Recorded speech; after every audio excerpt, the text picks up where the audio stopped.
Hello, everyone. Welcome to another weather forecast for the entire nation. Today, we're going to be talking about a couple of storms that could potentially move across the United States, bringing some rain, possibly severe weather, and a couple of shots of snow. So let's go ahead and dive right into it. But before we do, make sure you guys hit that like and subscribe button if you do enjoy watching this forecast. Current conditions across the United States, as you can see, it is quite cloudy down here in the southern plains and pretty clear everywhere else. Although we've had some shots of snow, you really can't see a whole lot of it anymore to the south of the Great Lakes, but you can definitely see that we still have some snow cover all the way up here in the northeast going into parts of the Ohio Valley, and also there's probably some hidden underneath a lot of these clouds. And in fact, you can see up there in Minnesota we have some snow cover still existing up there as well. But overall, other than these few features, there's not a whole lot happening across the United States as we speak, but something is building down here in Texas. It's eventually going to bring a storm kind of up in this direction,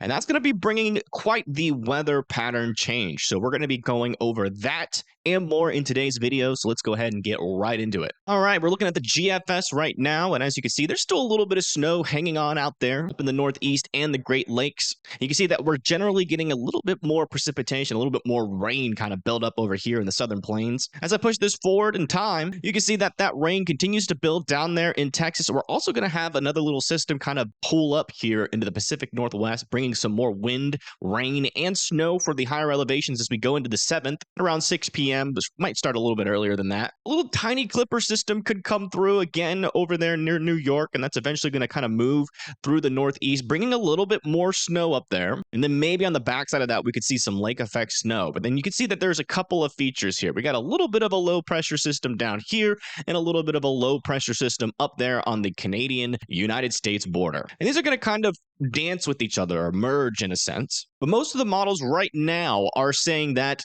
predominantly we're going to get a warm up and a lot of moisture out of this storm as we move into the 8th and the 9th here overnight.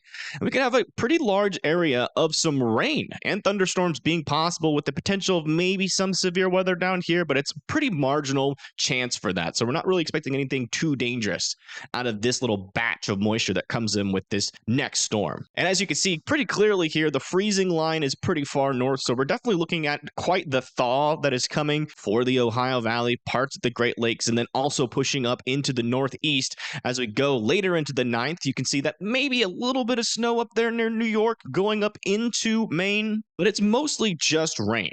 Now, as we move into the 10th, this is something that kind of a lot of the models have been a little bit uncertain on. We're starting to get into the range where things are going to become a little bit less accurate in terms of the model's depiction of these storms. But you can definitely see something happening over here near Illinois, in Ohio, and Indiana, where we have this little rain snow line. So on the backside of this storm, there's definitely going to be some cooler air that's going to work down into the country with that warmer air on the front side, and they're going to be battling. If the cool air dominates a little bit more on the backside, some of the models are indicating that we could be seeing a little line of snow already developing over here, so that could spell some snowfall over here in the Ohio Valley and then eventually move into the northeast. But if that warm air wins, then this will probably happen a little bit later. I do think eventually some snow could form on the back of this, but whether it's in the Ohio Valley and the Great Lakes or that happens up here in the northeast is kind of the big old question mark here. Big old question that we will probably get a better answer to as we get closer to this storm actually happen and the models start to get more certain, because they are a little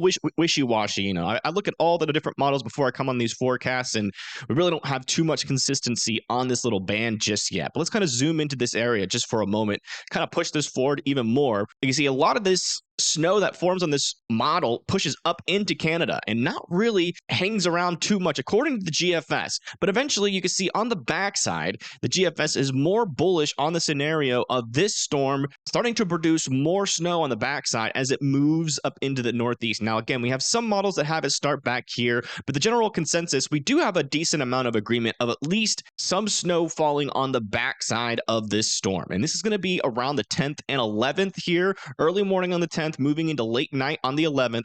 And then you can see there's actually quite a bit of decent snowfall up there for parts of New York, New England as well. And then eventually that moves off to the north and east, bringing some lake effect snow again on the backside as we move into the 12th. And as of right now, at this point, we are going out of the range of accuracy. So I just want to make sure that you guys know that before we keep on moving forward. But as I push this forward, you can see, after that storm comes through, there's not a whole lot that's going to be happening. And then eventually, as we move into kind of the middle of December, again, we're here in La La Land, a lot of uncertainty about this storm as well, but we could have another low pressure system. And a thing that we're going to be watching for as we get closer and closer to this storm happening, if it does end up happening at all, and that's always in question when we're over here, over a week out looking at some of these models. Again, this is the 14th, about 11 days before Christmas. One of the things that we are going to be looking at, though, is definitely going to be, how much cooler air still exists on the backside here. If we have a little bit more cold air than what this model is saying,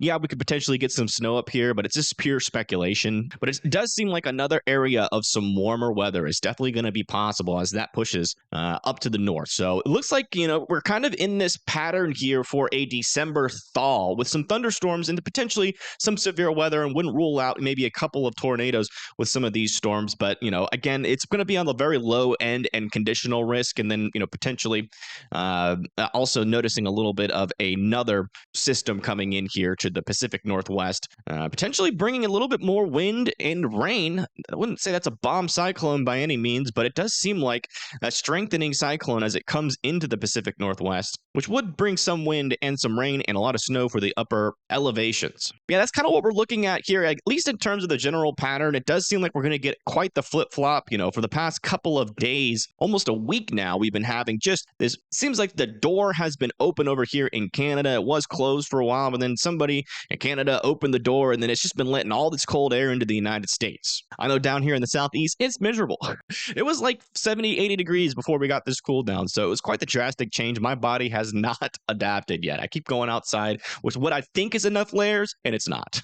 I just end up freezing. But yeah, so that's what we're talking about. Let's kind of go look at some of our projected snowfall totals next, at least for the little shots of snow that we could get here in the near future. This is over the next 5 to 6 days here, and as you can see, we're not really talking about any huge snowfall totals by any means, except in places where we expect to see it, even when we get a little bit more warm air. As you go into the higher elevations, you're definitely going to see some more snow all the way up here in Vermont, also in New Hampshire as well, going up into Maine and some of the higher elevations. So keep your eye out for that. Also, if that snow does form a little bit later rather than sooner, we could see that line of snow develop here in this region, and we could see some more decent snowfall amounts over here near Albany and Montpelier. But we're not going to really talk about the specifics just yet of what's going to happen in terms of that snowfall, as it's still a little bit uncertain. But I mean, you could definitely tell, we have anywhere from a couple of inches to a foot of snow possible in some of these areas. And then on the backside, you could potentially see another foot or two of lake effect snow pile up over here in New York. And then also, almost a foot of snow pile up again near Erie, south of Buffalo. Again, also western Michigan's got to watch out for some more lake effect snow, and also the UP of Michigan and northern Wisconsin as well. A lot of snow and a lot of storms. It comes to a lot of rain. We've had quite the bit of snow, which has set up a little bit of a cooler air pattern up here in Canada. And so we're going to start to see a lot more chances for some bigger low pressure systems eventually, but right now they're a little bit weak. But the fact that we're going to be getting this warm up is definitely indicating that we are going to see some increased rainfall amounts for a lot of folks. Down here in the southeast, in this yellow area, we're talking about 1 to 2 inches being possible all the way across the southeast, with a couple isolated areas of 3 inches being possible. And then as the storms moves off to the north and east, you can see that there is going to be even more precipitation on the front side of the storm. We're going to have a lot of rain over there. Actually, some gale winds or some stronger winds near the coast is going to be possible with this. But you can definitely tell that on the front side, in the little bit warmer sector, where we're going to have a lot of rain, could see some isolated amounts of 1 to 2, maybe even 3 inches, all the way from Boston up into Maine. Everywhere else behind this can expect anywhere from a half an inch to an inch of rain for now. Definitely going to keep our eye on it. especially since some folks are still dealing with a little bit of drought. Now, in terms of the severe weather potential across the United States, what we're looking at here is basically the instability or the storm food fuel for storms. And the more you have of that, the higher chance you have of some severe weather. And you can see that it's particularly dry across the United States over the next couple of days. You can see a little bit of that storm food builds up in the Gulf of Mexico, then kind of gets swept out. Maybe a small chance for some severe weather going all the way from Louisiana, maybe up into Tennessee would be possible. But again, it's going to be a low chance for that. It's not a really organized system. The kinematics really aren't that great for severe weather or tornadoes or damaging winds or hail. But I wouldn't rule out some sparse instances of that as this storm moves through around the 10th here, going throughout the evening, going into the 11th. But eventually, as the storm moves off, you can see that instability down there in the southeast is quite brief. And it doesn't really last for very long and kind of dissipates.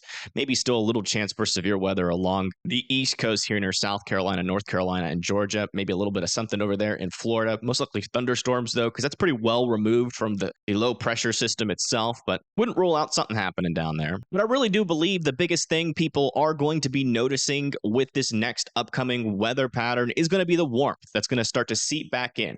We've had these 20s and 30s hanging around in this area in the Ohio Valley, the Upper Plains, the Great Lakes, Illinois, going up into the Northeast and down into the Southeast for quite a while. But eventually that is going to start to warm up as we move into tomorrow, actually. You can see that we're going to start to see 50s all the way up, almost reaching to Canada. Some of those 50s starting to creep back into the Southeast as well before it cools down, going into the nighttime hours. And then as we move into the 8th, you can see that warmth starts to creep back up a little bit more. Now we're seeing 60s up here in Nebraska, even 50s starting to meander up into the Ohio Valley and some of the Ozarks over here. Still a little bit cooler there in the Southeast, but watch this. As I push this into the 9th, you can see that that's widespread 50 degrees to upper 40 degree temperatures on the 9th really starts to spread into, the Ohio Valley and go a little bit further north. You can see it's still pretty cold up here in the Northeast. Also still pretty cold back up over here, but you can definitely tell that cooler air is going to come back like that. That warmer air is starting to push into the country, and that's going to thaw out a lot of these areas. And let me tell you, after a long spell of cold, I know